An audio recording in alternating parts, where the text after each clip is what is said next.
अस्सलाम वालेकुम student. Next हमारे पास टाइप है टाइप 5 और इस टाइप का जो नाम है वो क्या है, intercept form. Intercept form of intercept form of equation intercept form of equation of a straight line. ठीक है। अच्छा, इसमें हमारे पास क्या है कि intercept form of equation of a straight line. मैं आपको इंटरसेप्ट ऑलरेडी सबसे पहले जब हमने लाइन की इक्वेशंस को डिस्कस कर रहे थे तो आपको मैंने पहले जो है इंटरसेप्ट जो है वो समझा दिया था। आइडिया आपको हो गया होगा कि इंटरसेप्ट का क्या मतलब होता है। तो मैं आपको दोबारा भी यहाँ रिपीट भी कर देता हूँ कि कोई भी लाइन एक्स एक्सिस और वाई एक्सिस को जिन पॉइंट्स पर इंटरसेक्ट करता है उन पॉइंट्स को इंटरसेप्ट्स ऑफ दैट लाइन कहेंगे। ठीक है, वो हो गया। अच्छा, तो हम इसको ग्राफिकली देखेंगे पहले। ये हमारे पास आ गया x axis, sorry y axis, और ये आ गया वाई एक्सिस। लाइन कुछ ये देखें, वाई एक्सिस को और वाई एक्स एक्सिस को यहां से कट कर रही है। ठीक है, ये पॉइंट हो गया। अच्छा, अब इसमें हम करेंगे कुछ इस तरह कि ये जो पॉइंट है इसको मैं बी कह देता हूँ और ये आ गया 0 बी, और ये जो पॉइंट है इसको मैं कह देता हूँ ए 0।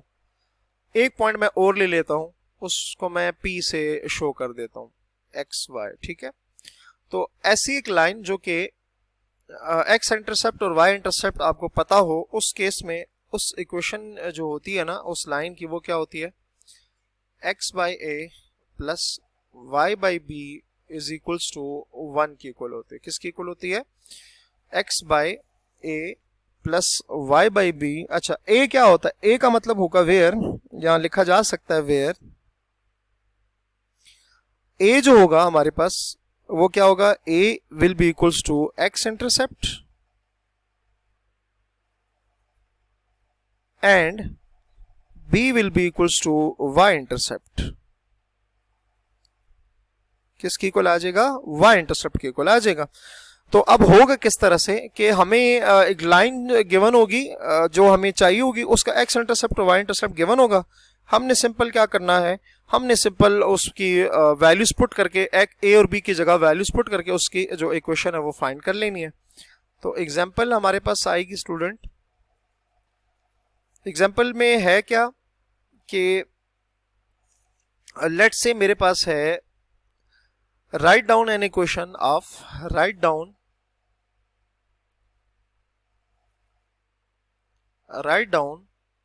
an equation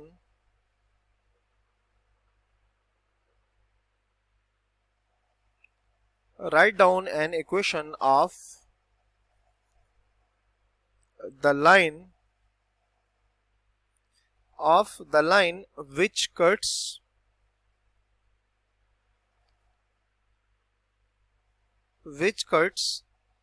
the x-axis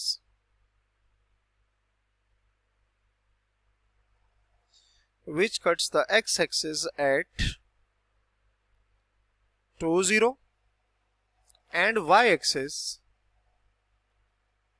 at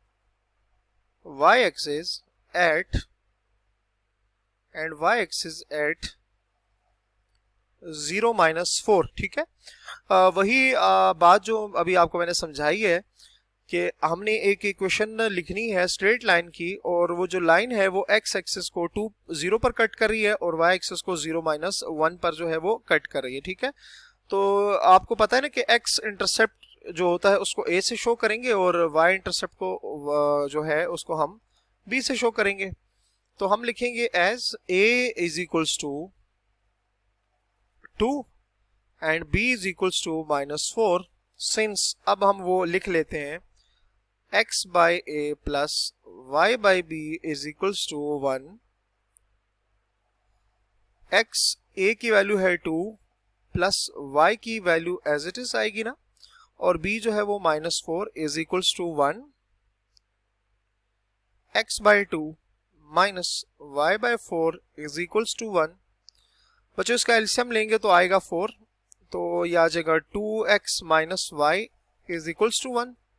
4 को बोथ साइड पर मल्टीप्लाई करें तो 2x minus y is equals to 4। 2x minus y minus 4 is equals to 0 is the required equation of a line having x intercept 2 0 and y intercept 0 minus 2। Clear हो गई बात?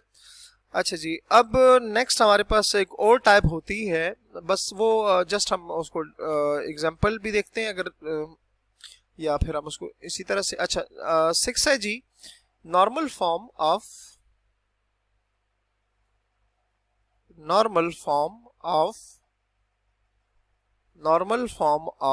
equation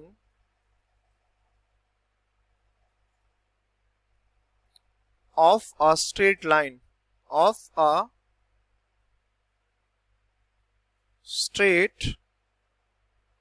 line क्या? Normal form of equation of a straight line. ठीक हो गया? अच्छा, इस case में स्टूडेंट हमारे पास जो इक्वेशन होती है वो इक्वल होती है x cos alpha plus y sin alpha